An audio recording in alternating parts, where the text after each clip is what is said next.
You're listening to Cool FM. Cool FM is a TVH Group of Networks radio station. Tondo's greatest hits are here. You are listening to LFM. Live from Cool Studios. This is koolNews at 11.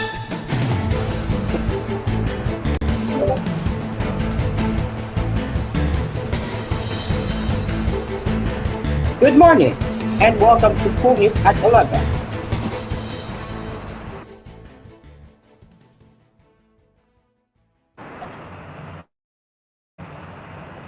Okay, so let's get into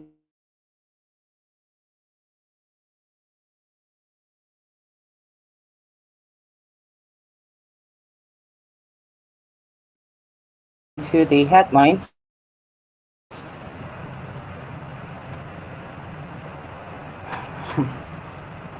Outgoing Department of her cabinet post to Senator Sonny Angara.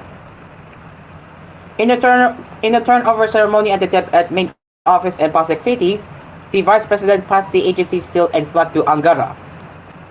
We will build from what you have already started, Angara said in his speech addressing the Vice President. Without stating her reason, Duterte resigned as Education Secretary in June.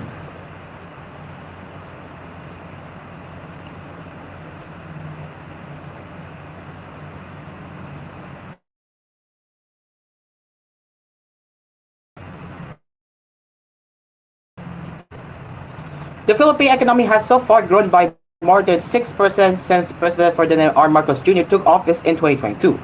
Economic managers earlier said Philippine economic growth from the third quarter of 2022 to the first quarter of 2024 hit an average of 6.1%.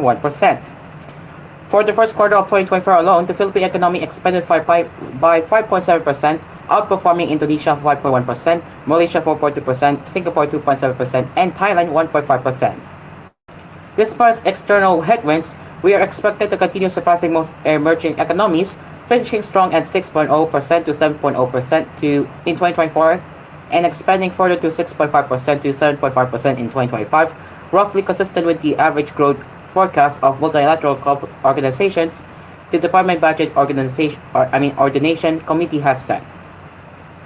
Latest projection from the International Monetary Fund and the Asian Development Bank show that the Philippine economy is poised to grow by at least 6% in 2024 and 2025. The IIM projects Philippine economic growth to settle at 6% this year before accelerating to 6.2% in 2025. The ADB, in a report released on Tuesday, also noted that the Philippines is poised to grow by 6% in 2024 and 6.2% in 2025. Domestic demand, along with the recovery in merchandise exports, drove the 5.7% GDP or gross domestic product growth in first quarter 2024. Household consumption growth, while below last year's level, remained the main contributor, supported by low unemployment and remittance from overseas workers, the ADB said in its Asian Development Outlook report. The ADB said public infrastructure spending also continued to boost growth. According to the ADB, merchandise exports rebounded, particularly electronic products, while services exports remained buoyant, including tourism and business process outsourcing. Moderating inflation and expected monetary easing in the second half of 2024 will support households' consumption and investment, it added. National Economic and Development Authority, NEDA Secretary Arsenio Balisacan, meanwhile said that while the economy showed continued growth, developing the country's infrastructure as well as diversifying growth drivers would help sustain economic growth in the long term. By expanding and upgrading our infrastructure, we aim to create enabling conditions for high-quality job creation for millions of Filipinos, raise the competitiveness of our local industries, diversify our growth drivers to strengthen economic resilience, and enhance regional connectivity by linking our leading and lagging regions, Balisacan said. The Marcos administration, he said, is committed to creating an environment conducive to infrastructure development as reflected in the Philippine Development Plan 2030 to 2028, which outlines the country's socio-economic transformation agenda. The PNP aims to address the challenges plaguing the country's a significant barrier to investment opportunities. The Marcos administration was quick to act, and I believe we have made a strong start these past 2 years. The government enacted and implemented key policy reforms and initiatives to create a more enabling policy and regulatory environment for investment and economic growth, Palisa said. He noted that critical to achieving the 5% to 6% annual target infrastructure spending to GDP is the continued evaluation, approval, and rollout of the 185 infrastructure flagship projects under the Build Better More program. These big-ticket projects spanning various sectors are collectively valued at 9.54 trillion pesos, or approximately 163 billion US dollars. To date, three projects are already completed. The Samar Pacific Coastal Road Project, integrated disaster risk reduction and climate change adaptation measures in the low-lying areas of Pampanga Bay Project, and the flood risk improvement and management project for Cagayan de Oro River. Balisacan said 63 other projects are underway. 31 more have been approved for implementation, 6 are awaiting government approval, and 82 are in the preparation stage. Aside from infrastructure development, he also cited the need to boost investments and improve export performance. While we continue to avoid consumption and excuse me, and enhance services, we must reinvigorate the other pillars of economic growth, investment and exports, particularly manufacturing and agribusiness, to sustain growth and make it more resilient in the years and decades to come, Balisacan said.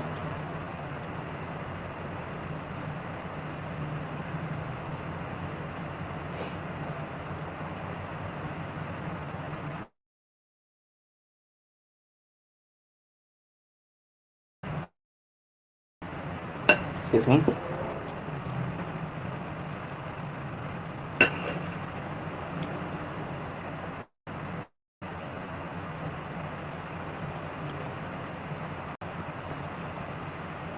The Overseas Workers Welfare Administration has urged children and dependents of overseas Filipino workers to start preparing for their documents as the online application for its scholarship program will soon open.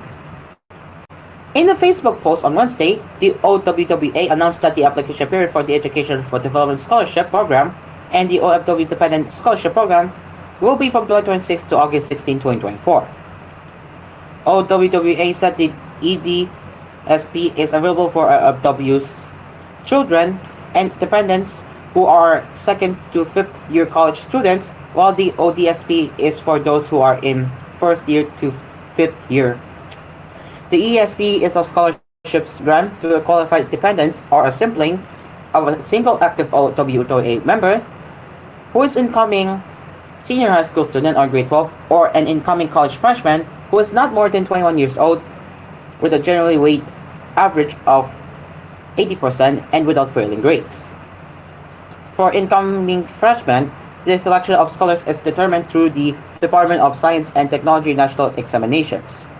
Those already enrolled in the second to fifth year of college who are not more than 30 years old and who have a GWA of not lower than a B letter grade of 85% equivalence in all academic and non-academic subjects during the last school year attended may apply.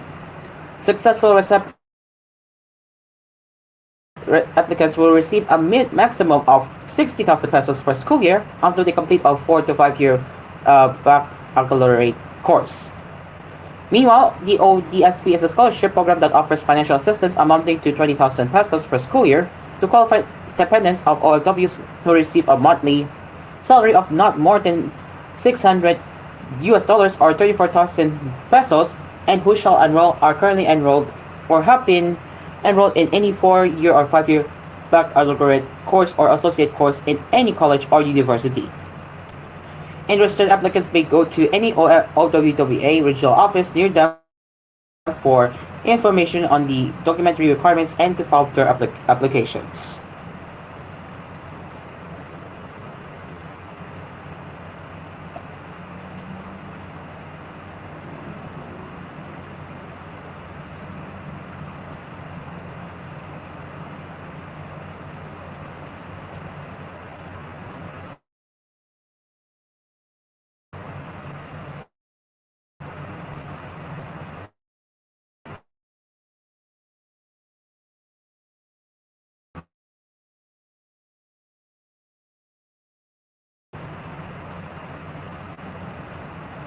And Biden tests positive for Joe Biden, conceding he would consider dropping his re-election bid if doctors diagnosed him with a serious medical condition. The 81-year-old Democrat gave reporters the thumbs up and said, I feel good, as he cut short a campaign trip to Las Vegas and flew to his beach home in Delaware to go into isolation. Biden thanked well-wishers on X, adding that I will be isolating as I recover, and during this time I will continue to work to get the job done for the American people. But the infection comes at a critical moment for Biden's campaign after a disastrous debate performance against rival Donald Trump sparked concerns about his health and calls from some Democrats for him to step aside. It is also the latest development in a tremendous few days in an already frenetic White House race that saw his Republican Trump survive an assassination attempt at a campaign rally of his own. Biden was forced to cancel a speech to a union representing Latino workers who will be crucial for his election bid, having attended a campaign event earlier in the day and given a radio interview. His spokeswoman, Karine Jean-Pierre, said Biden was vaccinated and boosted, was now taking the COVID medication Paxlovid, and continues to carry out the full duties of the office while in isolation. White House Dr. Kevin O'Connor said Biden had complained of suffering from a runny nose, a cough, and general malaise, and after attending the campaign event, he tested positive. His symptoms remained mild. O'Connor said that Biden's respiratory rate, temperature, and blood oxygen levels all remain normal. Biden was seen walking from his limousine to his plane at Las Vegas without a mask. Good. He said when asked how he felt, I feel good. Jenna Margareta, the president of the Union for Latino Workers, told the crowd about the diagnosis before the White House announcement. I was just on the phone with President Biden, and he shared his deep disappointment at not being able to join us this afternoon, he said. Alright, it is now 12 minutes after 11, and it's 11:12 in the morning, and we will be back right here on Cool News at 11. Stick around.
Welcome back.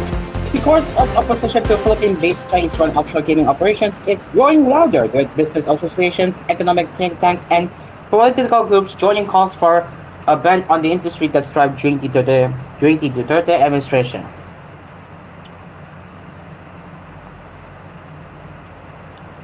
The opponents of the Philippine offshore gaming operators, POCO, say the negative impact of this particular gaming industry on society far outweighs any of their so-called economic benefits. In a joint statement on Wednesday, Makati Business Club, Financial Executives Institute of the Philippines, and Management Association of the Philippines said they fully support the the recommendations of the Department of Finance and the National Economic and Development Authority, NEDA, to ban POCOs. The statement also was signed by Foundation for Economic Freedom, Justice Reform Initiative, and the University of the Philippines School of Economics Alumni Association. They said the POCO's contribution to the Philippines in 2023 was only 0.2% of the gross domestic product, which is the sum of goods and services produced in the country within a given period. Compare this to the social costs which have direct effects on economic growth, read their joint statement. They highlighted findings from recent Senate hearings and statements by NEDA that link POCOs to negative externalities, citing in particular the involvement of POCO personalities in crimes such as human trafficking, kidnapping, and money laundering, among others. They pointed to 2022 data from the Philippine National Police showing that 55% of 31 cases of kidnappings were POCO related. The crimes related to POCO investments can hinder growth, affect investor perception, and potentially affect our bilateral and multilateral relations, they said. This said, the government should also help reskill and ensure opportunities for Filipino workers who may lose their jobs due to the ban and allow industries affected by POCOs to find alternative use for their assets, the joint statement said. A similar statement was made last year by Senator Sherman Cajelian, who is one of the senators pushing the inquiry into POCOs in hearings called by Senator Risa Hontiveros Committee on Women, Children, Family Relations, and Gender Equality. Cajelian last year said that the increasing involvement of individuals linked to POCOs and various crimes, including human trafficking, could dampen tourist arrivals in the country. Several prominent Filipino citizens and organizations led by retired Supreme Court Justice Antonio Carpio and Conchita Carpio Morales, a former ombudsman, have also appealed to President Ferdinand Marcos Jr. to immediately cancel POCO license. In a July 16 open letter, they cited several grounds for their recommendation, including a statement from the Chinese embassy in Manila declaring that any form of gambling, including online gambling and overseas gambling by Chinese citizens, is illegal under Chinese law. They said that the government's gaming regulator, Philippine Amusement and Gaming Corp, PAGCOR, violated its regulations when it granted license to POCOs. POCO's Internet Gaming Regulations of July 12, 2023 stated that it is the responsibility of the licensee to ensure that the targeting of any games to players based in any jurisdiction is so targeted in full compliance with the laws of that jurisdiction. In other words, POCOs that were granted license by PAGCOR should comply with the laws of China. POCOs can cater almost exclusively to Chinese citizens. The open letter also highlighted concerns about criminal activities associated with POCOs. As shown by recent developments, Chinese POCOs are mostly operated by criminal syndicates, the open letter said, adding that these gaming companies allegedly have their own jails, torture chambers, and hospitals. Their personnel also allegedly illegally possess firearms, use fake documents, engage in sex trafficking, do not pay tax, and bribe officials, it added. It urged Marcos to order POCO to cancel immediately all license of POCOs that cater to the mainland Chinese market.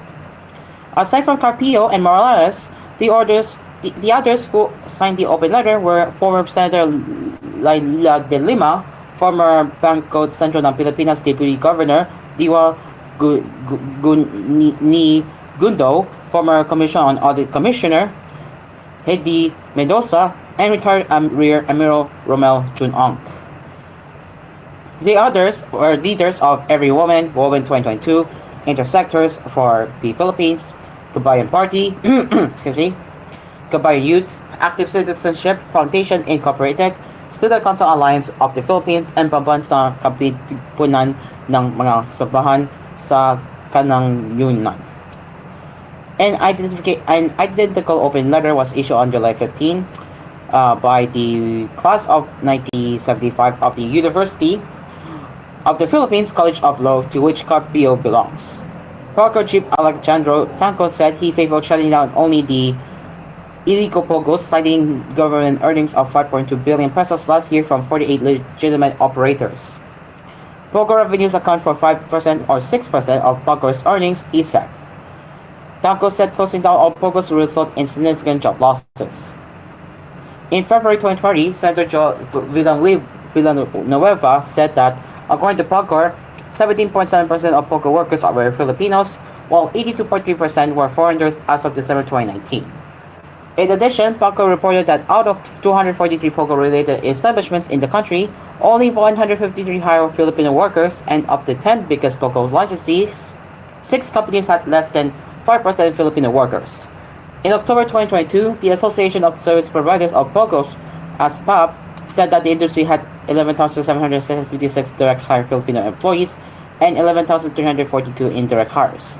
ASPAP spokesperson Michael Danganan said these figures excluded the numerous jobs supported by Pogos, like the food and beverage industry and other sectors that benefit from Pogos. In January 2023, the Department of Labor and Employment said that some 25,000 workers might find themselves jobless should Congress enact legislation banning Pogos. According to the DOF, the government's tax intake from Pogos ballooned by 127% to 8.88 billion pesos in 2022 from 3.91 billion pesos in 2021, despite their declining presence due partly to the pandemic. At the height of their operation in 2019, there were over 300 licensed Pogos, generating over 7 billion pesos in license fees. The online gaming industry expanded rapidly during the Duterte administration, taking advantage of the Philippines' liberal gaming laws. In justifying continued Pogo operations in September 2019, the President Rodrigo Duterte said shutting them down would cause job and revenue losses.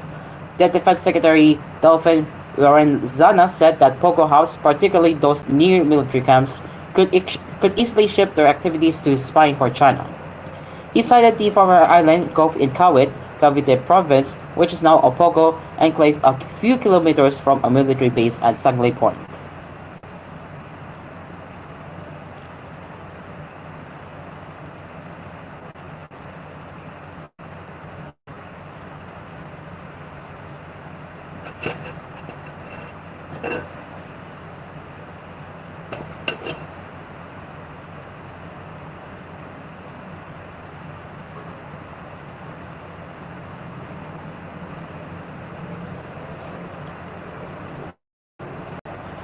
And the country's public supply of renewable energy continues to increase as Prime Ifrox unit, Prime Solar Solutions Corp, integrated its 64 megawatt solar power plant in Maragondon, Gondon, Cavite on Wednesday. The new solar plant is part of Prime Solar's 128 megawatt pilot project, which includes another facility in Tanungnan, Patakas. Both were constructed in April last year. The plant integrated today is certainly a part of Prime Infrastructure's wider sustainable strategy and continue to be very much aligned to our purpose of building better lives and resilient economies through critical infrastructure, Prime Infra President and Chief Executive Officer Guillermo Lucy said. Lucy said the Maragondon solar power plant has the capacity to power approximately 84,000 households and has the potential to displace over 100,000 tons of coal annually, significantly contributing to environmental conservation efforts. Prime Solar has also secured a 50 megawatt power supply agreement with the Manila Electric Company Morocco for 20 years. The Department of Energy requires distribution utility companies like Morocco to source at least 2.52% of their energy requirement from RE sources. Moreover, Lucy said the Maragondon solar power plant is supposed to enhance economic growth and energy security in the region by creating local employment opportunities and stimulating economic activities related to RE development and maintenance. Trust that we will continue to support the national government's agenda transition to clean energy sources, and we will proactively explore opportunities within the renewable space while capitalizing on innovative solutions to achieve energy security, dependability, and affordability, he said.